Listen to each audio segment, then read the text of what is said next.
All right, people, we made it. It's been 4 months in the making since we started this all the way back in September, but we finally made it. The season 1 finale of Lost. Exodus. 3 parts.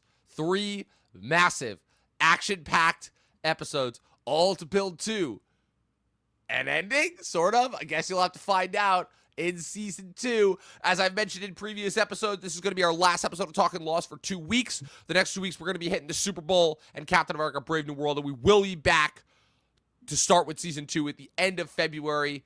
And Luke, once we get started with season 2 at the end of February, we are not stopping until the end of 2020. Well, I hope so, because waiting for Lost all week is like, it makes my whole week better. Like, I get to watch Lost at the end of the week. Great. Now for 2 weeks, I can't. We've turned you into a Lost junkie. Don't worry, you'll. I'm sure you'll be able to find plenty of stuff to keep you occupied in the meantime. If you could resist binging before we get into season 2. 1 week, I'll just reveal. Oh, sorry, Dom. I've watched the entire show. Yeah, and I'll be like, Luke, you were supposed to wait, and you're like, I'm sorry, I couldn't. It was too good. Oh, man. Wait till we get to the last 3 seasons. That's with the shortened episode counts, too, when they go from, like, 23 to, like, 17 an episode. It's going to be crazy. Yeah, all of that. But like I said, yeah, fuck it. Let's just get into it. This is the Lost Season 1 finale, Exodus.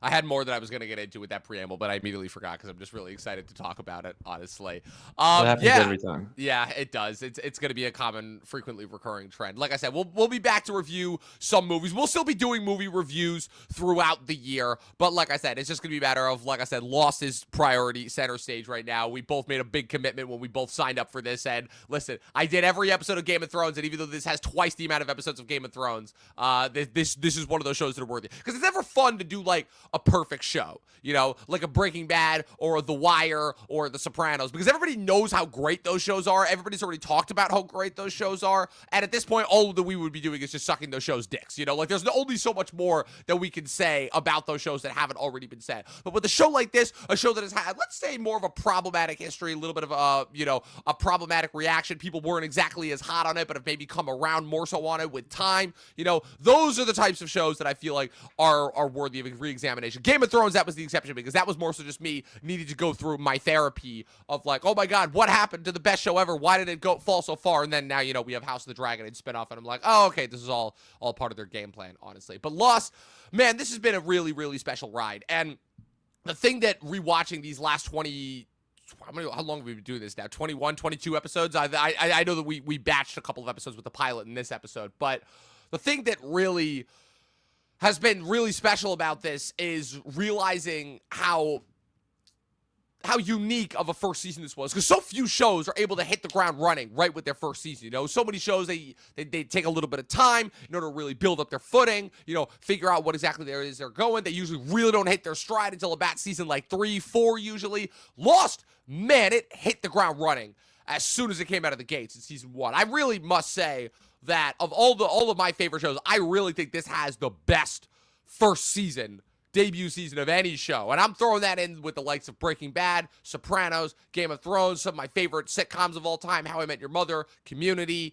Parks and Rec. Well, we all know that Parks and Rec didn't actually become Parks and Rec until season 3. But the point stands is that in terms of having the perfect blend of mystery, action, and suspense, intrigue, and most importantly, character building. You know, like really the fact that they were able to build up all of these 14 core characters that you had in that main cast to the point where literally one half of these 3 episodes is just dedicated to kind of following all of these characters in their last couple moments right before we board the plane. That's the thing about the flashbacks that's so interesting in this finale, is that the flashbacks don't really add anything necessarily new about the characters we didn't already know. It's kind of like just I don't even know how to describe it, but it's this interesting way of suspense building where you're following each of them in like their last couple moments right before they're about to board the plane, and they're all like edited in sparsely at the right moments as they're kind of all going through everything that they're going through on the island. So I figured that as far as how we would break this episode, or rather this massive juggernaut of an episode down, is we would kind of just run through the flashbacks, you know, kind of compare them to previous flashbacks that we've had before we hit everything that happens on the island, because on the island, once things start going, they kind of do not stop across these 3 episodes until we end on, again, the first of a couple of major season finale cliffhangers. So before we get started, like, what are your thoughts just after having gone through now an entire season of Lost? Well, you did tell me before that the Lost finales do not disappoint, and this was definitely the case. And I think the strength of the show is kind of in its simplicity. Like, to start with the concept, okay, a plane crashes on a deserted island. What happens with the people? What kind of hierarchy is created? And then you throw in the polar bears, the smoke monster. We finally got something more from that. Yeah, we did. And I was like, finally. Yeah, we did. But yeah, to start with the simplicity and then start with the freaky stuff, like just foundation, and then you go, because this first season it's all about just establishing everyone. Of course, I mean, new characters in the next season, obviously. I think we saw some of them already in this finale. You may have. Certain Fast and Furious cast I was like, you were not expecting to pop up.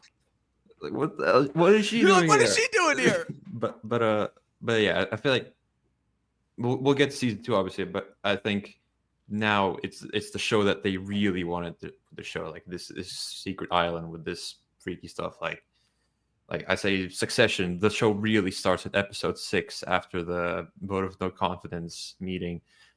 Like the Spider-Verse trilogy, I think they wanted to tell that Miles is an anomaly story, and they needed that first movie to introduce the concepts. And Lost is kind of the same with this first season.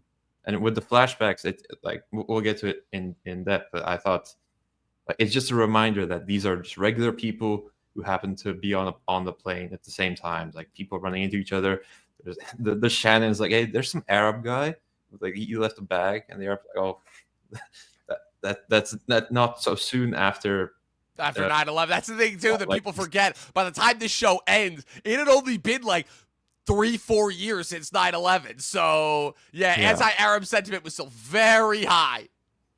Yeah, and just how they run into each other, that's enjoyable. Like Hurley and Charlie at the elevator, and Jack and Locke with this small visual interaction on the plane.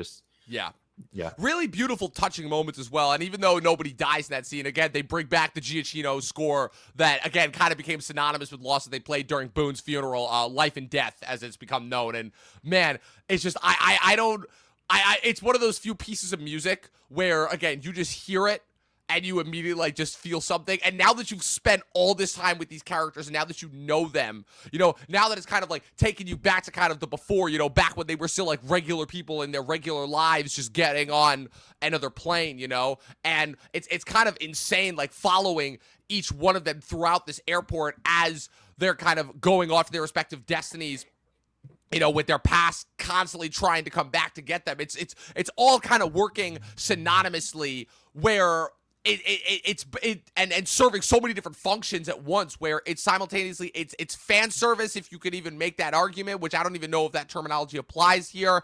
I don't think fan service existed in 2004. It didn't. It's a clip show, I guess you could say, is another term that sort of applies here, because again, the things that you're watching in the flashbacks don't necessarily pertain to the plot per se, or are adding anything new that you haven't already seen, but it's kind of there's a few, yes, with Jin. Especially, yeah. But like I said, but even that, in hindsight, once you realize that, like, oh, even that very interesting interaction didn't matter once you realize that they never made it to LA, you know? And it's kind of it all ties in again with everything that Lindelof is doing with the show and with all of his subsequent shows, in the sense of he is comparing these people's, like I said, I've always talked about how Lindelof's focus is always on the examination of overcoming trauma in the face of life and death, and whether or not like death is real per se, you know, or simply just another way of moving on. And so the way that he's able to kind of still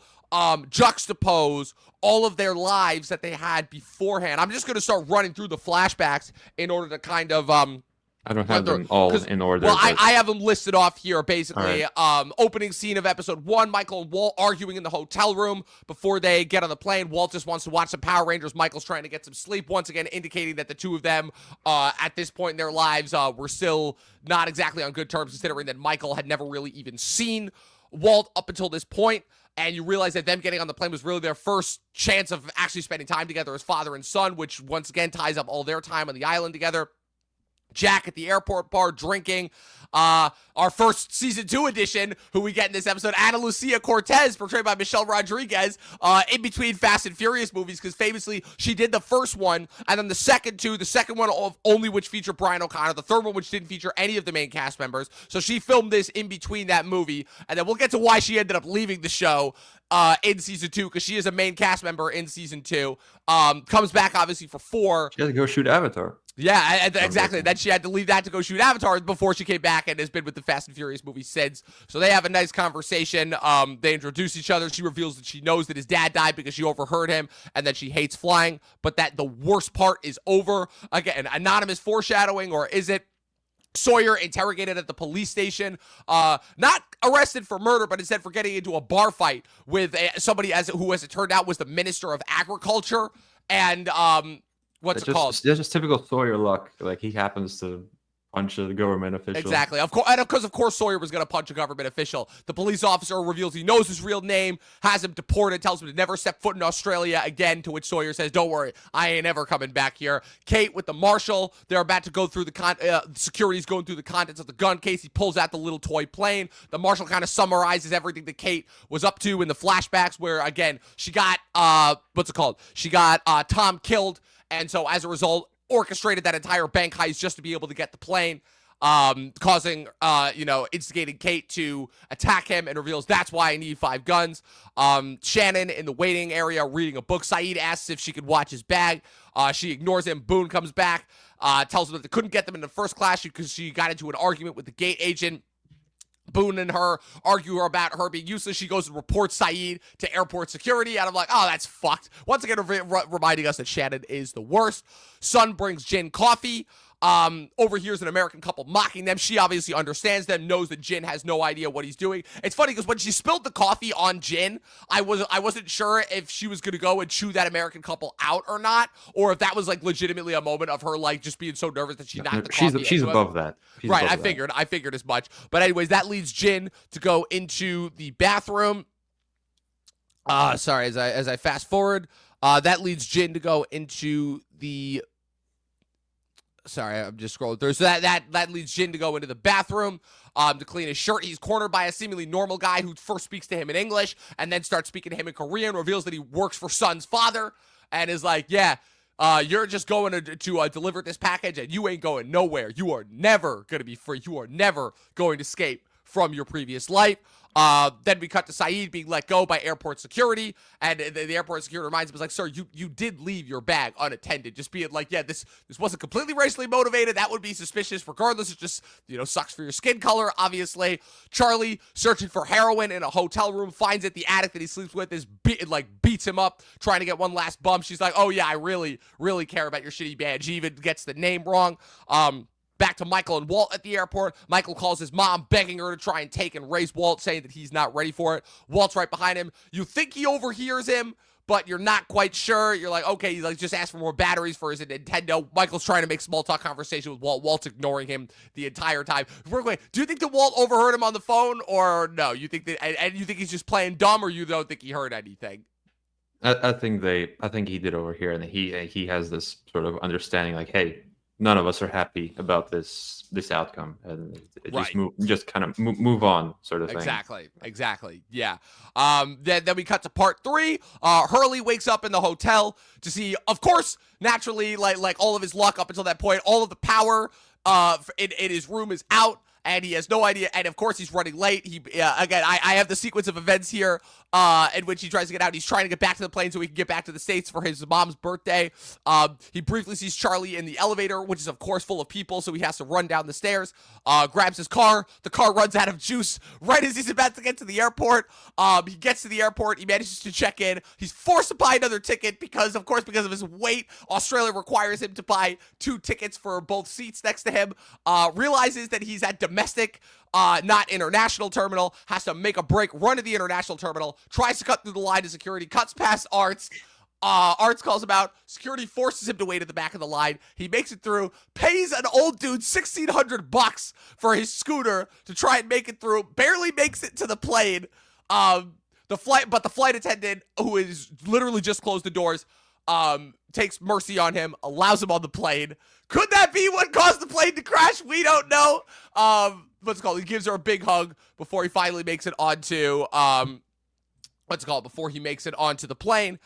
Finally, we see Locke, who's waiting at the gate, obviously, presumably, right before Hurley gets there, or a couple hours beforehand.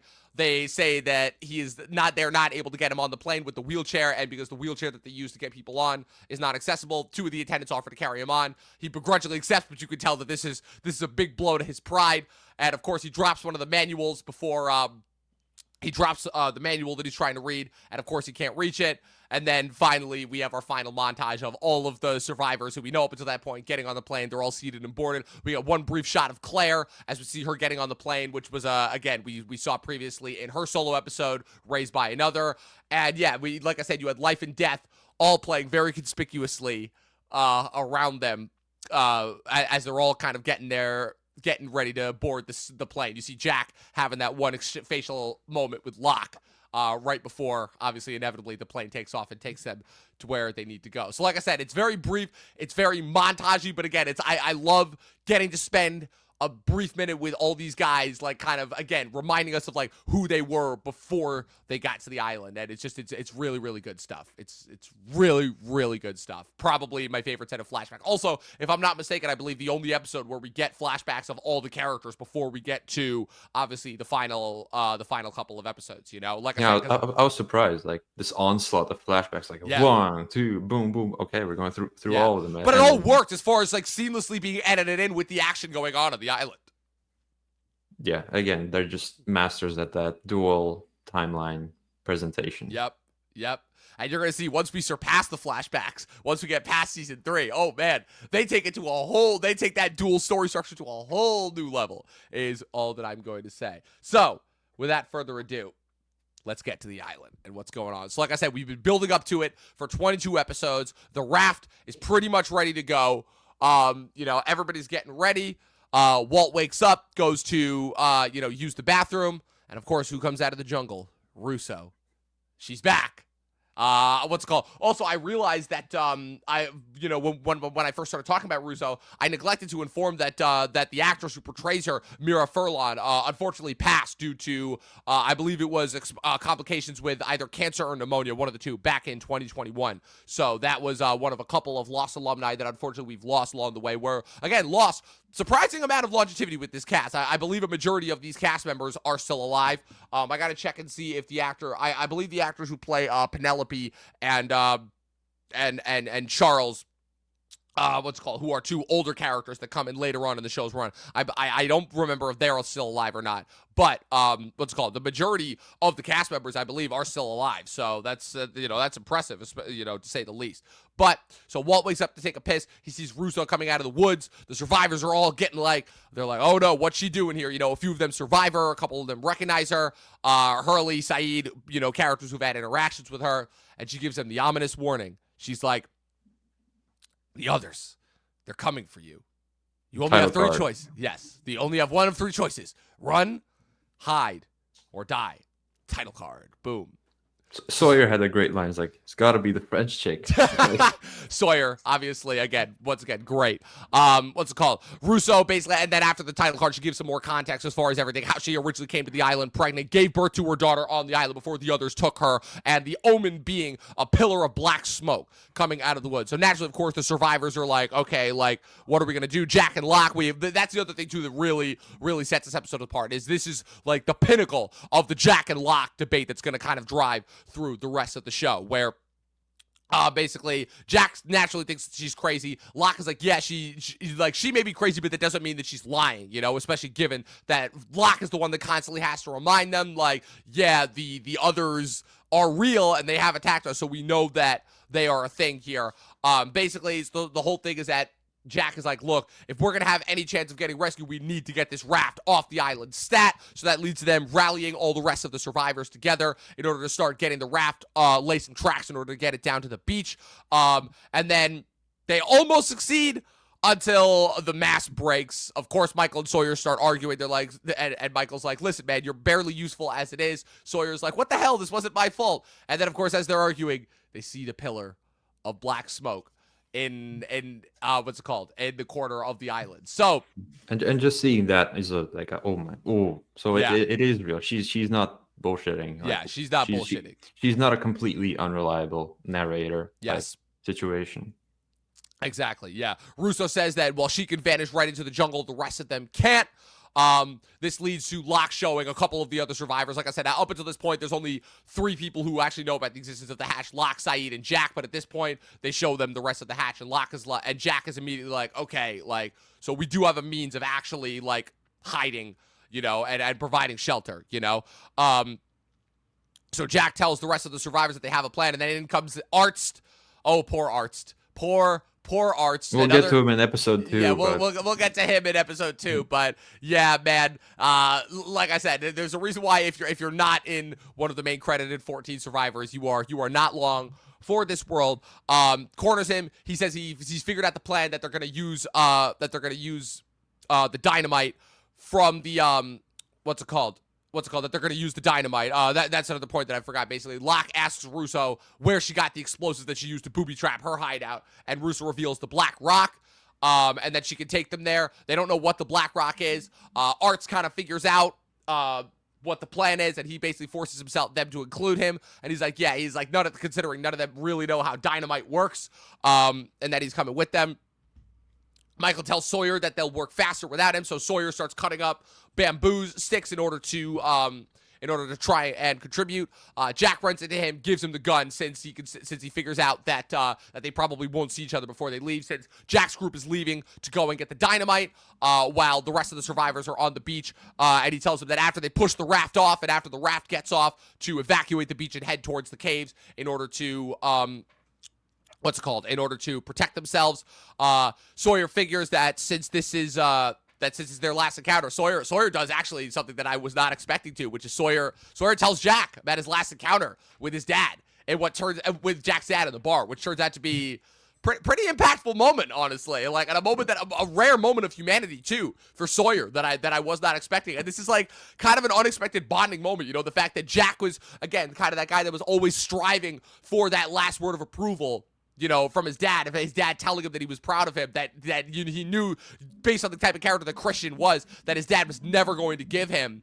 And then for it to come from Sawyer, of all places, like at the most unexpected places, it's like, again, these very crazily cathartic moments that really, again, tie together all the storylines that have been building throughout this season. What did you think of that moment? I think that might be my favorite scene of the whole finale. Just like, yeah. Like, Lost is really good at the small emotional moments, but even previously in the episode or a bit after, there's the Walt and Shannon scene where Walt's like, "Hey, can you take care of the dog? Like, maybe you need after." Yeah, they do a really good job of like really making you be like, "Yeah, this might be the last time that all these guys are like are together, like they I didn't believe it. I know you don't believe it, but I'm saying that, like, imagine in the moment and you're seeing that montage go through and you're like, oh, like, they're gonna get off the island, they're gonna get rescued, this is like, it's one of those things where it's like, oh, this is gonna be like a fleeting moment in all of their lives that they're just gonna remember before they all go their separate ways. And then, obviously that's not what happens, as we see in the rest of this episode. But yeah, like I said, you have those moments, where Kate offers to go with Jack to the Black Rock to get the dynamite. Charlie's collecting messages from people to put into a bottle in order to take to the real world. So basically the whole thing is, so now you have like this deviation. You have this expedition to the Black Rock, which is comprised of Rousseau, Jack, Kate, Locke, Hurley, and Arzt. And while everybody else is on the beach preparing to send off the preparing to send them off, Kate doesn't see Sawyer before she ends up leaving. So I forgot one thing about the Jack and Sawyer thing, because yes. they set that up like however many episodes ago. Yeah, it's been a while since Sawyer's second episode, Outlaws. But like Lost being the good show that it is, it does pay off. Like I had forgotten about it, and then he reminds me, like, okay, that's a great scene. Like Hurley seeing the numbers, we knew that was going to happen, and they paid it off. They paid it off. I'm like, yes.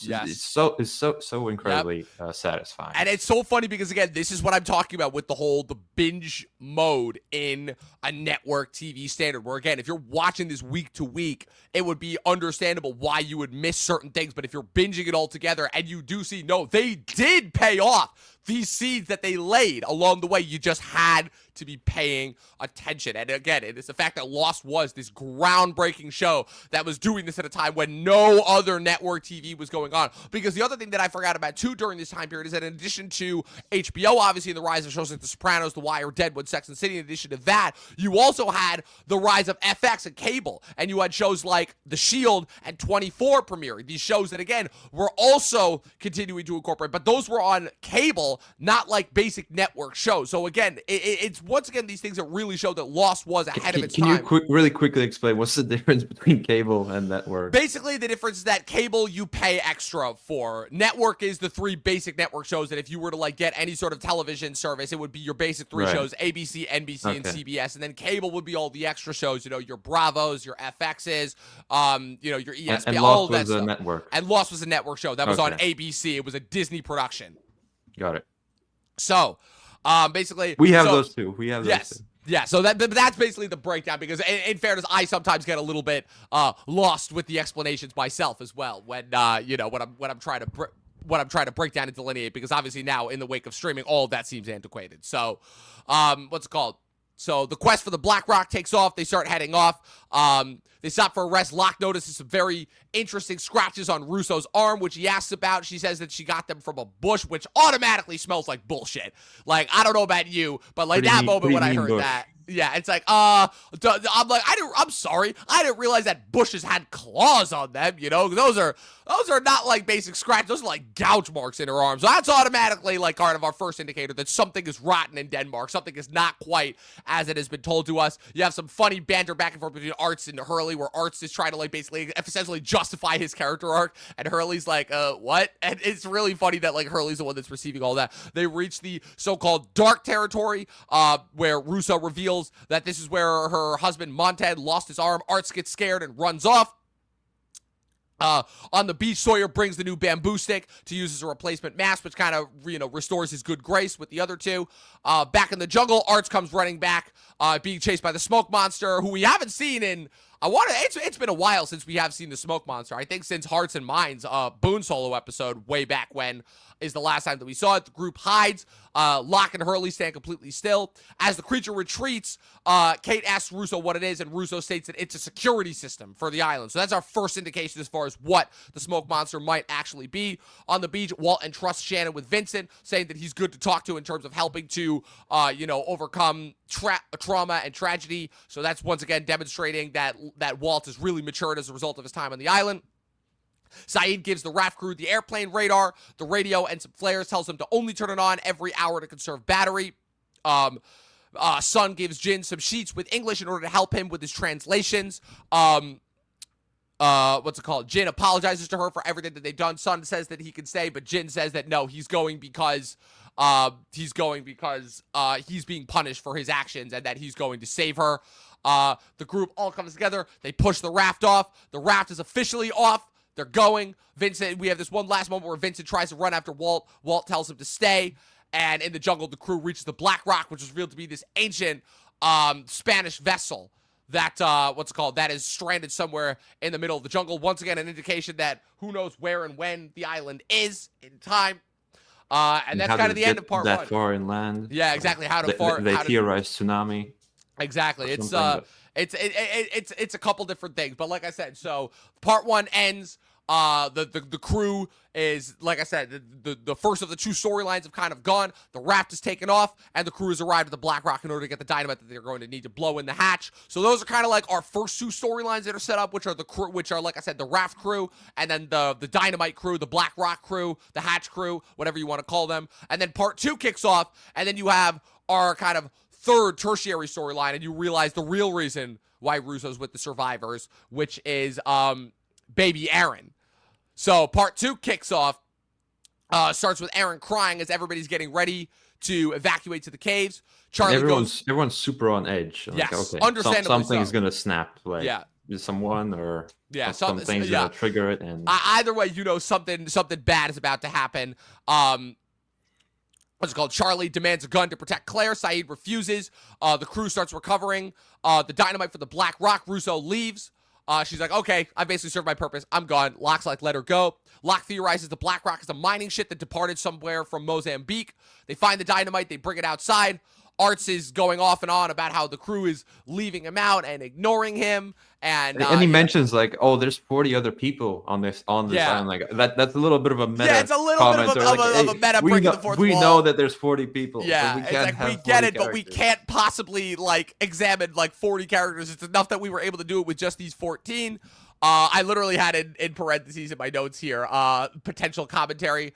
The group carries the dynamite out. He runs up. He tells them that they don't know what they're doing. What's it called? He grabs the dynamite out. He's giving this big long explanation about what dynamite is and how it works. He takes some wet rags. He starts to wrap the dynamite, and of course, naturally, as he's explaining, as things are starting to calm down, boom, he explodes. And I was just waiting for it. He kept talking. I'm like, okay, you're the timer has started. Timer. You're like, we've seen this before. We know how this works out. But he took the most leaky one as well. Yeah, like, exactly. Of the dynamite stick. It's kind of like a little bit of a thing of where it's like, okay, like you kind of knew that this was going to happen. We've run out of dialogue for you. Exactly. There's only so much that we could give to this guy. So R.I.P. Arts, but at the same time, again, it's a lot more of a comedic death as it is. Obviously the characters are taking it seriously, but for us, the viewers, were like, okay, well, that happened.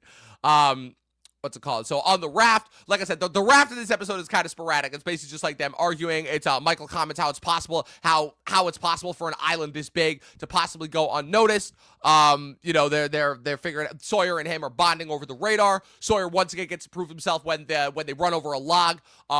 What's it called? Oh my God, what's the thing called? The thing at the end. The rudder. The rudder. Thank you. Oh my God. The rudder gets detached. Sawyer dives in after it. Manages to grab it. Swims back with it. Michael and Jid throw out a rope to help him back up. So they're able to narrowly avoid being stranded in the middle of the water with steering. Michael and Walt also bond. Michael tells Walt that when Walt asks Michael why he wasn't there for him for the first couple of years of his life when he was born, Michael states that his mom didn't want it, that she thought that she was doing what was best for him, and Walt admits that she was wrong. So that's kind of like a real like validating moment for Michael there, where he's like, okay, like all of the shit that he's been through in order to try and get back his son, it was for something. It wasn't for nothing. So that's kind of all that really happens on the raft in this part. Most of the stuff happens back on the island. I did write down suspicious log. Where did that come from? Yes, exactly. I didn't know there were logs just floating about in the ocean, but I guess there are. Yes, exactly. I'm growing too conspiracy theory on the island. I'm telling you, the island has. I thought the island just threw out a log for them to hit and start heading back. It wouldn't surprise me. Let me just say my one prediction of them turning up back at the island did not come true, but they ran into someone else. Let's just say that getting to and from the island involves maybe some more than just taking a boat or a plane. Yeah, it's not exactly something coordinates. It's not exactly something that shows up on a map. If you catch my drift, if you will. I do catch your drift. Yes. So on the beach, Saeed confronts Shannon, realizes that she's carrying Boone's things, offers to help her. At the Black Rock, Hurley is still processing Art's abrupt departure, blames himself, tells Kate that he's a jinx. Kate says that it was an accident, and Hurley doesn't believe her. Jack and Locke pull the dynamite out of the box slowly, one by one. On the beach, Charlie shows Claire a makeshift carrier that he made. Rousseau shows up, demanding Saeed. Charlie runs off to find him. Rousseau asks Claire if she can hold him. Claire immediately, all of a sudden, conveniently has a flashback, realizes that Rousseau was the one who attacked her, asks her where she got the scratches on her arm. Charlie finds Saeed. They go back to the beach. They find Sun with an unconscious Claire, no Aaron or Rousseau. Charlie gets mad at Saeed, blames him. Saeed says that Rousseau's got a head start. They go after her. They realize that, Saeed even says it's like Rousseau is a grieving mother. She's not thinking rationally. So once again, kind of tying her to Claire. At the Black Rock, Locke suggests that they take 2 sets of dynamite as a contingency if it doesn't work the first time. Of course, more arguing. Jack and Kate argue about who will carry the second set. Locke demands that they draw straws. Hurley very funnily points out a piece of Art's on Jack's shoulder. Kate draws the shortest stick. Walt, on the raft, also, Walt catches Sawyer reading everybody else's letters, calls him out on it, being like, why would you feel if somebody else read your letters? Those things are private. And Sawyer's like, well, only letter I ever wrote was to the man who ruined my life, the man who I'm going to kill. On the island, Saeed and Charlie race for the gun case. Saeed theorizes that Rousseau is going to trade Aaron for her own child, who was taken 16 years ago. Saeed reminds Charlie that it isn't personal. Claire demands to come. They're like, no, that's not a good idea. And she eventually breaks down and forces and tells Charlie, like, you better get him back. Reveals that she's named the baby Aaron. So that's the first time that we hear baby Aaron's name dropped. They run through the jungle. They come across the smuggler's plane where Boone dies. And this is also, again, another big moment where Saeed reveals that it's like, the smuggler's plane, more than likely coming from Africa, it was carrying Virgin Marys containing heroin, completely unaware of Charlie's drug addiction. And that obviously comes back around as well. Another setup and payoff. Like you set it up in the Boone Locke episode where they find it, and then you're like, oh. Exactly. Who's the heroin addict? Who's a heroin addict on the island? How coincidental, almost like the island is testing them that way. Said that already, Jack and Locke finish packing the dynamite. They suggest they stagger it while taking them to the beach. At the cave, Sun asks Shannon if she thinks that the island is punishment for their previous sins. And before Shannon can answer, Claire says that there's no such thing as fate. And then it finally, part 2 ends with Jack, Kate, Hurley, and Locke transported the dynamite. Hurley asks Locke what he thinks is inside the hatch. Locke says hope. And then they have this brief moment where they're like, oh man, whoever called this the dark territory was onto something, End of part 2. And then, so I'll say this, like I said, there's a little bit of like an abrupt ending for part 2 because the way that they were aired a week apart. Part 1 was aired 1 week, and then parts 2 and 3 were aired back to back the following week. So it was aired as 2 parts. That's why there's a little bit of an abrupt ending here. And part 3 kind of immediately picks up right where part 2 ended, with the group getting attacked once again by the smoke monster. The smoke monster, again, Locke tries to do the thing where he stares right at it, but the smoke monster is not willing to acquiesce this time. It grabs Locke, drags him towards a hole. Jack goes after him. Grabs him right before Locke gets dragged into a hole. Locke tells Jack to let him go. Jack refuses. He tells Kate to grab a piece of dynamite from his pack, revealing that he put the dynamite in his pack, not Kate's, like was originally supposed to. They throw the dynamite down. It blows up. It temporarily causes the smoke monster to retreat, and they're able to save Locke. And we actually see it. And we actually see it. Yes. It reminded me of Fart from Rick and Morty. Yes. It's like this hovering. It takes more mass and form as time goes on, but for right now, yeah, you actually do briefly see it. Like I said, it's a wisp of black smoke, potentially tying into the pillar of black smoke that's been going throughout this episode. But typical Lost, like we get an answer and then we have 3 more questions. Exactly. About what the hell it is. Exactly. Security system. It sounds like there's gears. It sounds turning. like gears, machine turning. There's this whooshing noise. All that you see is smoke when you see it. It's like, what the hell is it? It's pulling up trees out of the ground. Exactly. Yeah. I don't know. Yeah. What could it be? It could be anything. On the raft. Literally, it could be. It literally could be anything. It is truly up to your imagination. It's like what's inside the briefcase in Pulp Fiction. It's like, it's whatever you want it to be. Michael talks to Jin on the raft about him learning English. They have this nice bonding moment where they kind of put their previous rivalry to bed. Michael tries to give him his watch back that he took. Jin gives it back to him, says that it's yours. So that's like a great moment right there. You know, kind of Michael getting over the fact that Jin was so hateful towards him on the island, and Jin kind of putting away like so much all of his honor that he had put onto this one watch. Like I said, really, I noticed really, that Jin has his handcuff on still. Yeah. From way back when. Like, has he had that the whole time? I Like, guess so. I guess so. well, I guess he I never haven't let it go. noticed it if he has. Yeah, but like I said, just really, really, again, helping to tie these threads together into some really, really important, meaningful moments. In the caves, Sun gives Claire some tea and assures her that Charlie will bring the baby back. In the jungle, Charlie and Saeed are still pursuing Rousseau. Charlie, of course, sees the makeshift thing that he made, falls easily for one of Rousseau's traps, gets conked on the head with some, I don't know what those things are, but again, he gets pretty badly injured. Saeed is forced to use some gunpowder and kind of a quick split-second decision in order to heal him. Obviously, you know, it hurts quite extensively. In the jungle, Hurley is whispering the numbers to himself. Kate overhears one of the numbers, conveniently that it's 23. She asks Hurley what the meaning is.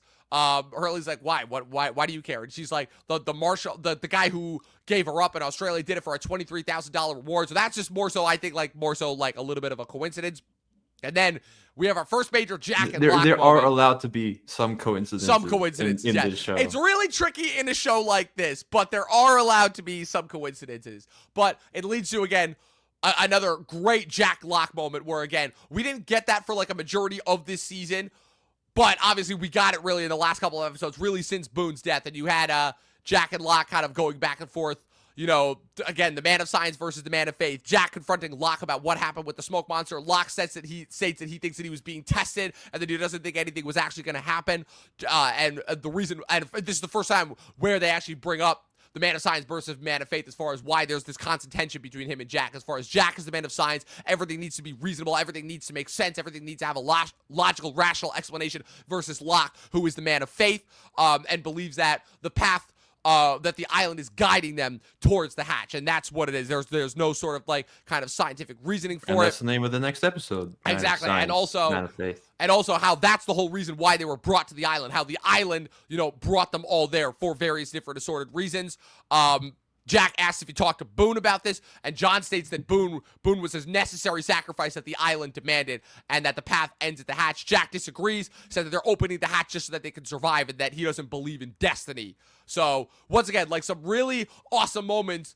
And that's again the other thing too. It goes all the way back to Walkabout as well, all the way back to the beginning of the season, as far as why Jack and Locke's back and forth, their rivalry, is such an important crux for the show, as well as far as the driving force behind the show, because it shows that at times Jack is right, at times Locke is right, at times both of them are right, at times both of them are wrong. But it shows how it's this kind of greater examination of humanity, and how some of us, you know, are science-based, some of us are faith-based, some of us need logical, rational explanations to everything. Others are fully devout and fully believe in like the supernatural and fully believe in their faith and everything, when the reality, the true answer is, again, it's probably more so aligned somewhere down the middle. It's balance. You need both, you know? And again, it's kind of, again, one of the reasons why Jack and Locke kind of sum up, you know, everything that Lindelof is trying to explore with this show. The whole, like, again, is there a rational explanation for everything? Is everything faith-based? Or is the answer something a little bit more gray and in the middle? And I think that goes back to a little bit,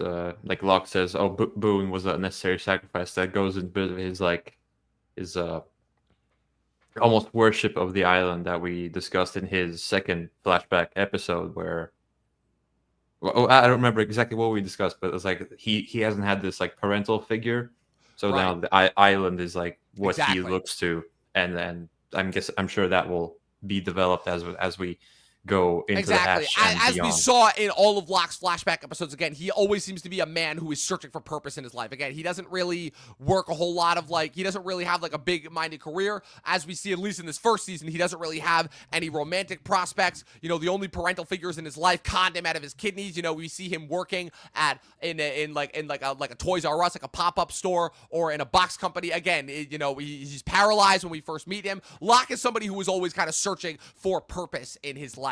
And so that's kind of, you know, you see that that's a big reason why he's willing to have so much faith in this island, because he's really never had anything to believe in. He's that character that's kind of looking for something to believe in ultimately. So They make it back to the hatch. They start laying the charges on the raft. Michael and Sawyer talk. Sawyer mentions his dad killing himself. Michael theorizes that he wants to die. The radar starts beeping, picking up something. Something is indeed out there. On the island, Saeed and Charlie get closer to the black smoke, but they find a signal fire. They're like, wait, that was it? They confront Rousseau, who has Aaron. Rousseau revealed that, of course, it's exactly like Saeed said. She wants her daughter back. Thought that if she gave them Aaron, that she would get him back. Charlie thinks that she was lying and that there never were any others. Rousseau says, no, she heard them whispering. She said that they wanted the boy. Of course, she thought that that meant Aaron, but of course she was wrong. And so that's kind of what causes again, a little bit of laying the seeds. We got a little bit of a switcheroo, and that's kind of what leads us into the big conclusion, which is, again, the hatch and the raft. I would say, yes. There's nothing scarier than like a dark ocean and there's something be out there. Like it could be right in front of you and you have no idea. Exactly. Like, they're on the raft. They have no light. They have the magical light of the guy behind the camera holding of course, holding a light.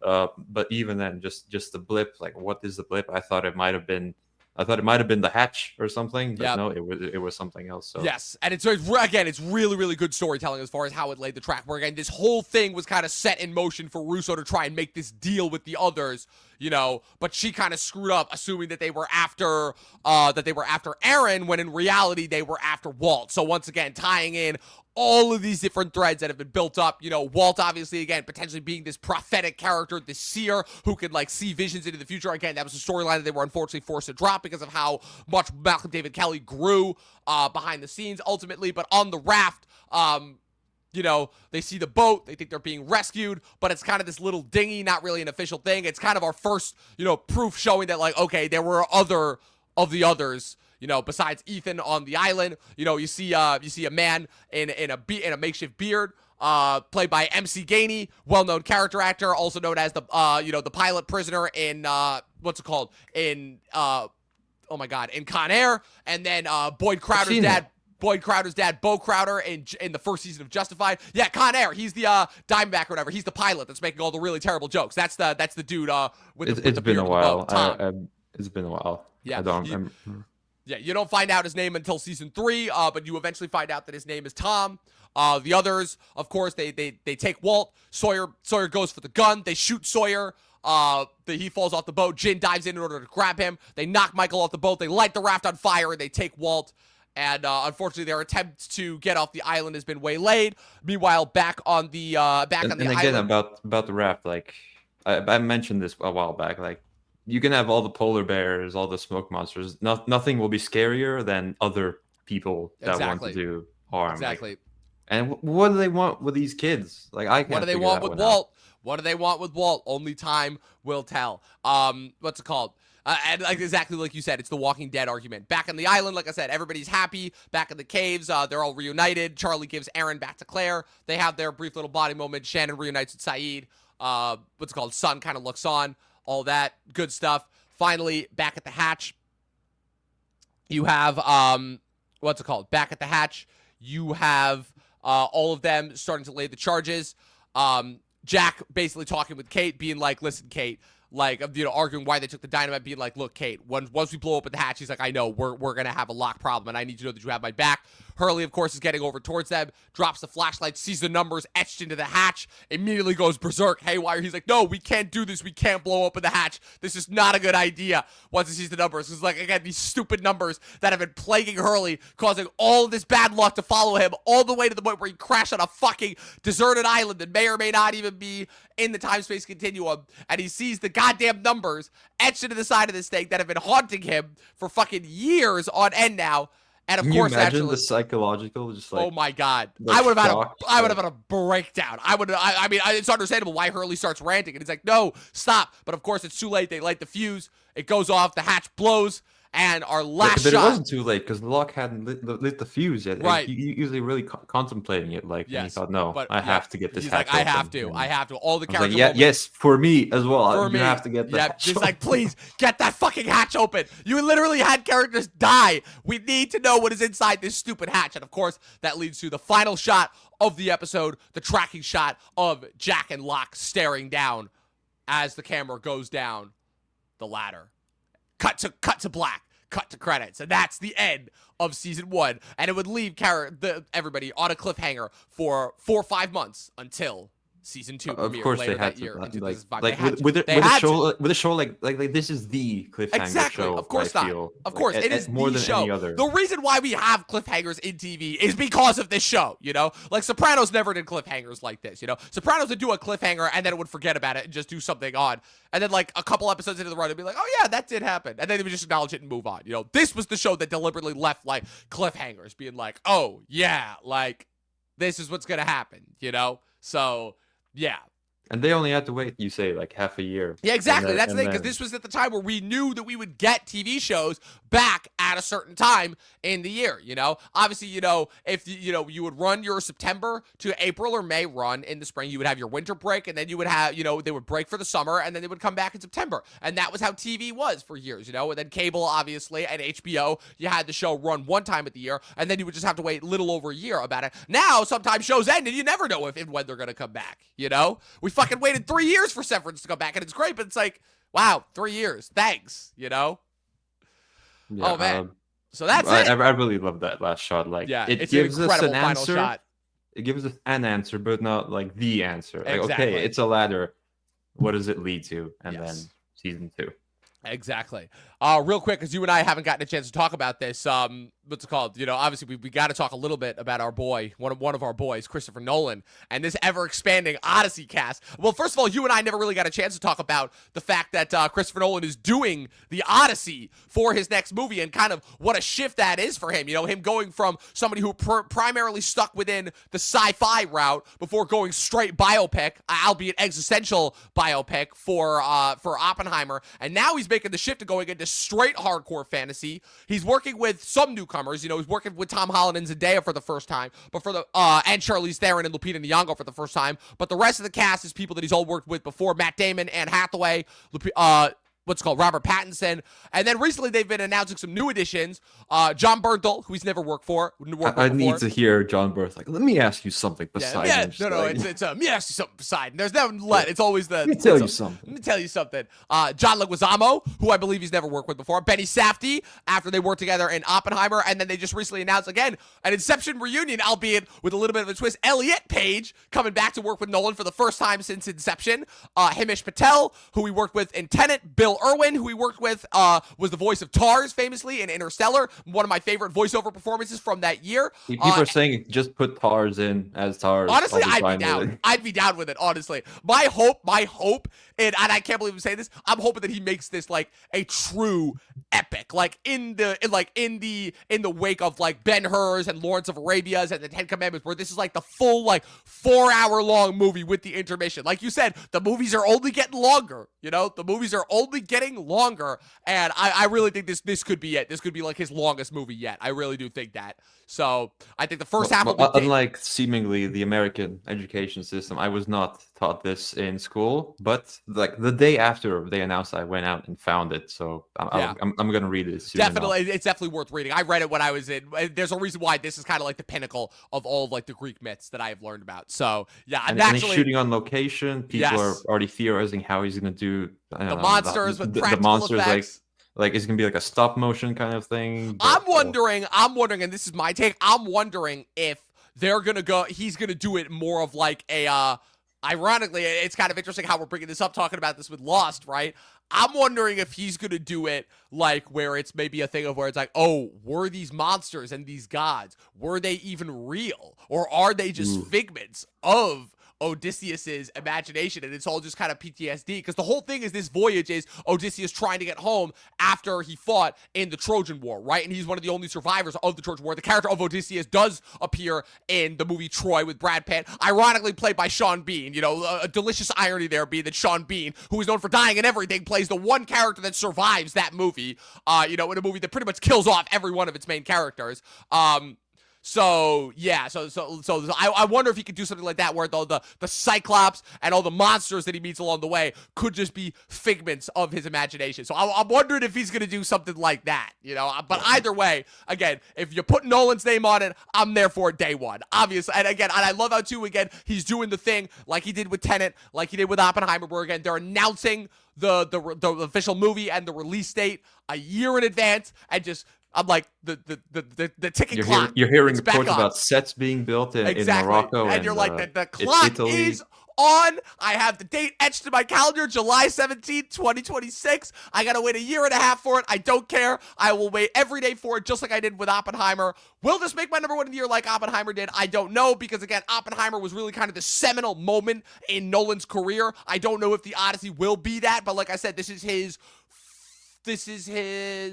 13th feature film. Yeah, Tenet was 11th, and Oppenheimer was 12th. So this will be his 13th feature film. Man, I'm there for it. I am so there for it. Opening day. I cannot wait. What freak Robert Pattinson is gonna play. I can't wait. It's funny because first I'm like, oh, Robert Pattinson is the Cyclops, but then he cast Benny Safdie. I'm like, oh no, Benny Safdie is the Cyclops. I don't know who Pattinson's gonna play. I can see him play one of the sleazy suitors who tries to seduce Odysseus' wife.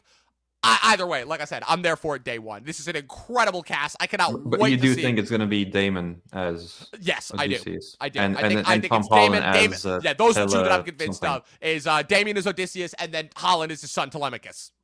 Yeah. Yeah, And then convinced all the gods and freaks Hathaway, I'm can be convinced, is filled his in. wife. Zendaya, Charlize, and Lupita are like the different feminine roles. One of them is probably going to be Cersei. One of them is going to be one of them is going to be Athena? Cersei. One of them is going to be Athena, and one of them is going to be Calypso. What's it called? It's going to be those three, and then the rest of the cast, I'm like, yeah, they're going to be like the assorted cast members and such. Again, there's even a sect of this where they go to the land of the dead. The Odyssey is wild. It truly is like one of the seminal. It's like the story. It is the story. Yes, it's like one of those. Like, if you are into fantasy, adventure, like really storytelling of any kind, the Odyssey is one of those seminal things where it's like you have to read it. Like you have to. It is crucial reading that I recommend. But yeah, so that was it. That's Lost season 1, man. Like I said, we're taking a 2-week break. We're doing the Super Bowl trailer reactions next week. Even Fantastic Four, seemingly. Exactly. confirmed. Well, I was about to say, we knew it was happening. Yeah, but now they're dropping the trailer before the Super Bowl. So I was like, what was the point? You could have had a Deadpool moment and dropped during the Super Bowl. Now you're just dropping it in Good Morning America. It's like, okay, I don't know what the point of that was. So okay. No. Yeah, I'm guessing there's going to be. Yeah, there'll be some I Mission heard a Impossible, new Mission F1. Jurassic World will be I dropping think it. Yeah, that's that has too to be big the new not one. to. Exactly. And all the other different Super Bowl spots. I'm looking forward to potentially some TV spots as well, because like I said, we've got a lot of different things to look forward to this year. Actually, now that I have it, let me. Where the hell? Squid Game.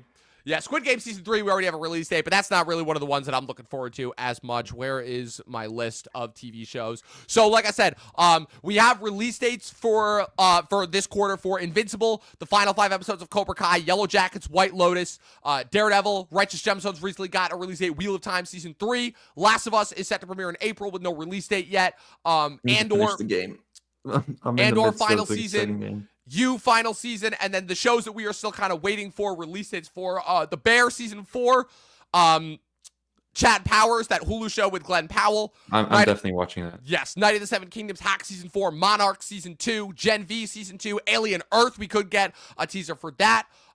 Wednesday season 2, Black Mirror season 7, Blade Runner 2099 on Amazon. Overcompensated, which is the Jonah Hill produced show on Amazon, Murderbot on Apple TV Plus, which is Alexander Skarsgård's show that he's going to be in, Wycaro 339, which right now is the is the working title for the new Vince Gilligan, Rhea Seehorn show for Apple TV Plus that they were working on, which is set to premiere sometime over the summer, Black Rabbit on Netflix with Jason Bateman and Jude Law, Criminal on Amazon, Neuromancer on Apple TV, the new animated Avatar Earth, which is set to be premiering on Paramount Plus, and then, of course, the rest of Taylor Sheridan's shows, as well as a couple of shows that have already premiered that I'm looking forward to watching, The Pit on Max and American Primeval on Netflix. So, either way, we're shaping up for a pretty big year for content after kind of the disaster show that was 2024. Will the pendulum tip more towards movies or TV shows? We are going to find out, but be sure to join us next week for our Super Bowl breakdown as we break down kind of all the trailers, all the new things that we're dropping. We may also talk about, again, some of our Can we talk about the game, the actual Super Bowl? We may very briefly. I'll watch it. We may, but honestly, once I saw that the Chiefs were doing it for another round, I'm like, I don't care. And it's the Eagles as well. It's the Eagles. It's like, I don't care. I don't care one bit, you know. I'm like, Hitler versus Stalin. Like, the first 2 years, it was like, okay. You know, the last interesting Super Bowl we had was in 2022 when it was the Bengals-Rams, because everybody was kind of rooting for the Bengals. But yeah, ever since that's the one I fell asleep during. It's just been like, it's been the Chiefs every year, and it's like, okay, we get it, they're gonna win. And after how badly the Bills got screwed, it was like, okay, like, is there some foul play going on? Like, they keep making it this far, everything is good, and it's like, it's beyond just being choke artists. So yeah, we'll see. That's why the trailers are there for us. Exactly. The The common trailers man. the trailers are there for us. You know, we were finished with wrap up for January. Now, like I said, this is the beginning of what we're going to get in 2025. And my fingers are crossed that it will be a better year for content than 2024 was. I think it will be. But, you know, like I said, I've been a sucker for hope before. So, like I said, this is it, people. 2 weeks, and then we'll be back with season 2. Luke, it has been an honor and a privilege recapping season 1 with you. I cannot wait. Obviously, we'll see each other next week for the Super Bowl, but I cannot wait to begin. As like I said, we've gotten all the setup out of the way. We know who these characters are. Now, the real journey begins with Lost season 2 in a couple of weeks. Where can the good people follow you on the interwebs? And how's that top 10 list coming along? I had a busier week than expected. First semester back in school, so I may record it today and then edit it throughout this week. This episode has given me some oomph to keep going. But look reviews on YouTube. I don't know. People are subscribing. I don't really know why. I'm telling you, man. Nothing new has been. It must be this because I keep reminding people. It must be. I'm telling you. I think this is like the most consistent thing that you've done so far, and I'm telling you, the shit pays off. It works. It really, really does. I mean, the show's consistent, so the podcasts are going to be consistent. Exactly. Yeah, exactly. I'm just excited to see what is inside the hatch. Oh, is it a tunnel that leads to a bunker that's transmitting the numbers? That is my initial prediction. We shall see. For now. We shall see. And maybe there's something freaky inside. I don't know. It could be. It could be. But as you guys know, you can follow me with everything going on at Movie Nerd Reviews across all platforms, at Official Talkin TV podcast across all platforms. It has been so much fun recapping this season. We will see you guys in 2 weeks for the next episode of Talkin' Lost.